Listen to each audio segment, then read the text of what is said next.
Hans Laser Mobile Phone Structural Component Welding Workstation. This equipment independently selects the appropriate feeding method based on product characteristics, utilizing various information interaction methods such as QR codes and RFID to ensure product identification, positioning, and real-time traceability during the welding process. With the interface for AGV robots, it enables automatic loading and unloading.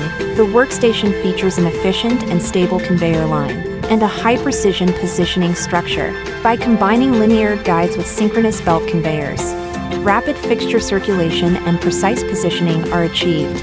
Equipped with a self-developed laser welding system, integrated visual positioning, and laser height measurement, as well as customized special fixtures, it fully guarantees welding consistency and comprehensively meets the processing requirements of automated production lines for fine structural components of mobile phones.